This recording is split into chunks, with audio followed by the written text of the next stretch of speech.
গভীর রাতে ব্রাই ব্রাদার্স মিলে কোথায় রওনা দিচ্ছি তা জানতে হলে পুরো ভিডিওটা দেখতে হবে। Hello guys, it's me Tanvir Mahmud. Welcome to Tanvir's world page. আসসালামু আলাইকুম। কি অবস্থা সবার? সবাই কেমন আছেন? সবাই আশা করি ভালো আছেন, সুস্থ আছেন। আর ইতিমধ্যে আমরা চলে এসেছি ফেনীতে। আলহামদুলিল্লাহ, দীর্ঘ অনেকদিন পর লম্বা একটা ট্যুর দিতে যাচ্ছি। আর কোথায় যাচ্ছি তা আপনারা পুরো ভিডিওটা দেখলে বুঝতেই পারবেন। ফেনীতে আসার পর সর্বপ্রথম আমরা প্রবেশ করলাম একটা হোটেলে। যেহেতু আমরা নাস্তা করি নাই, নাস্তাটা করে ফেলবো এই হোটেল থেকে। আর পাশাপাশি আমার বন্ধু কিবরিয়া আছে, আমি তার সাথে বসলাম এবং নাস্তা করতে শুরু করলাম। তারপর আমরা শান্তি পরিবহন বাসের আমরা টিকিট কেটে ফেললাম, ইন টোটাল 10টা। তারপর আমরা উঠে পড়লাম বাসের মধ্যে। দেখতেই পারতেছেন আমি বাসের মধ্যে প্রবেশ করতেছি। দুর্ভাগ্যবশত সিটগুলো ফুল ফিল আপ হওয়ার কারণে আমাদের সিটগুলো পিছনে পড়েছে। প্যারা নাই, চিল। ট্যুরের মধ্যে টুকটাক স্যাক্রিফাইস করতে হয়, না হলে ট্যুরটা একদম পুরো জমে ওঠে না। এদিক দিয়ে আমাদেরকে দেখানোর চেষ্টা করতেছি কিভাবে আমরা সিটের মধ্যে বসে পড়েছি। যেহেতু রাতে রওনা দিয়েছি তাই চারদিকের পরিবেশ খুবই অন্ধকার ছিল। আর আমরা ইতিমধ্যে পাহাড়ের মধ্যে প্রবেশ করতে শুরু করলাম, তাই আমি বাইরের ফুটেজটা নেওয়ার চেষ্টা করতেছি। বাসে উঠে লম্বা একটা ঘুম দিলাম। তারপর চোখ খুলে দেখলাম আমরা ইতিমধ্যে খাগড়াছড়ি যে শহরটা রয়েছে, শহরের মধ্যে প্রবেশ করে ফেললাম। আলহামদুলিল্লাহ। ইব্রু, আমরা এখন কোথায় অবস্থান করতেছি? এই যে খাগড়াছড়ি। খাগড়াছড়ি। এই যে আমার ফ্রেমে আসো তুমি। বন্ধু, তুমি আমার ফ্রেমে আসবে না? আসো না, এদিকে আসো। চলো একসাথে আনি।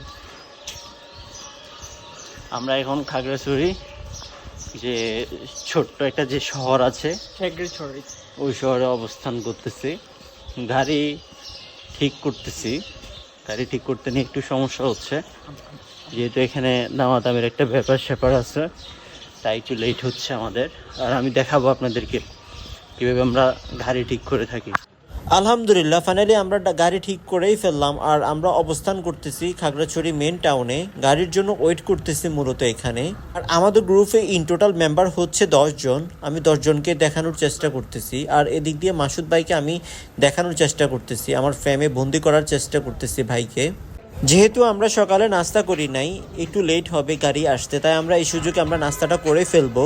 আর ফেনী যে রেস্তোরাঁটা রয়েছে এই রেস্তোরাঁর মধ্যে আমরা প্রবেশ করে ফেললাম। যেহেতু কুমিল্লা থেকে ফেনীর দূরত্ব মোটামুটি কাছে, তাই আমরা ফেনীর যে রেস্তোরাঁটা রয়েছে এই রেস্তোরাঁর মধ্যেই প্রবেশ করে ফেললাম এবং সবাই মিলে সিটে বসে পড়লাম। নাস্তার জন্য ওয়েট করতেছি। আলহামদুলিল্লাহ, সকালের নাস্তা কমপ্লিট। এখন আমাদের গাড়ি চলে এসেছে, তাই গাড়ির কাছে চলে আসলাম। ব্যাগগুলো যেহেতু আমাদের সাথে ক্যারি করা সম্ভব না, তাই আমরা ব্যাগগুলোকে সামনে রেখে দিয়েছি গাড়ির মধ্যে। আর আমরা পিছনে এক একজন করে বসতে শুরু করলাম এবং বসে পড়েছি। আর আমরা পিছনে আমার সাথে কিবরিয়া এবং মাসুদ ভাই, আমরা এই 3 জন বসেছি। আলহামদুলিল্লাহ, আমাদের যাত্রা শুরু হয়ে গিয়েছে। আমরা চলে যাচ্ছি সাজেকের উদ্দেশ্যে। আলহামদুলিল্লাহ।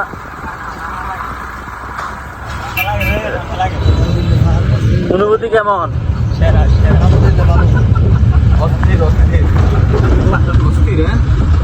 খুব ভালো লাগতেছে না? অনুভূতি সবার অনুভূতি অস্থির।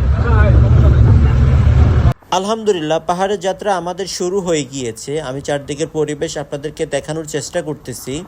আর ইতিমধ্যে দেখলাম মাসুদ ভাই গাড়ির মধ্যে ঘুমিয়ে পড়েছে, তাই মাসুদ ভাইকে ফুটেজে নিয়ে নিলাম। সাজেকে যাওয়ার পথে দেখলাম এই সুন্দর ব্রিজটা, তাই ফুটেজে নিয়েছি, কারণ অনেক সুন্দর লাগতেছিল ব্রিজটা। একদম মনোমুগ্ধকর পরিবেশ, প্রকৃতি দিয়ে ভরা।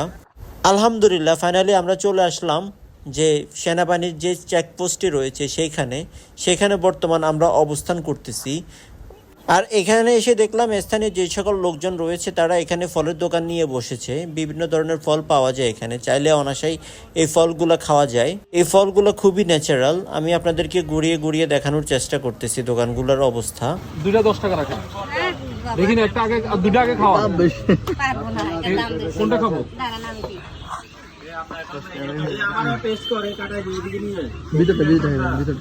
খাবো কোনটা? ভিতরটা গুড়া রাখাবেন, ভিতরে বেশি রাখাবেন। কিরকম মিষ্টি নাকি টক নাকি? খাইছেন ওটা খাইছেন?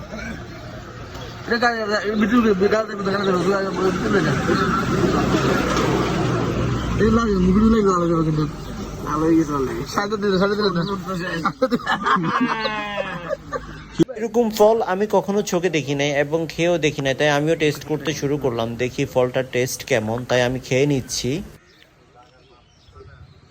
কিরকম? আমার বাসায় ঠোঁটলা লেগেছে। ভালো টেস্ট আছে, সেরকম টেস্ট।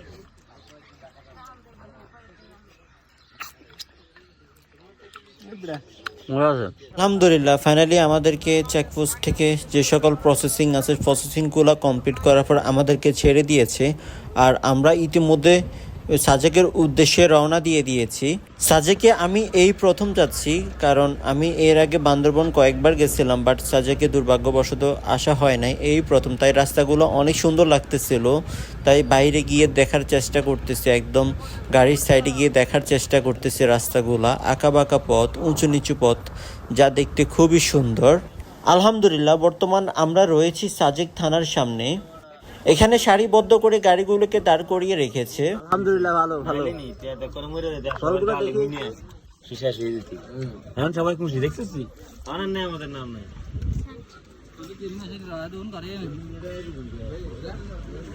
আর এখানে দেখা যাচ্ছে অনেক বাইকাররা রয়েছে, যারা পুলিশের যে সকল কার্যক্রম আছে বা এখান থেকে যখন তারা ছাড়বে তারাও সাজেকের উদ্দেশ্যে রওনা দিবে, তাই তারা এখানে ওয়েট করতেছে পুলিশের দিক নির্দেশনার জন্য।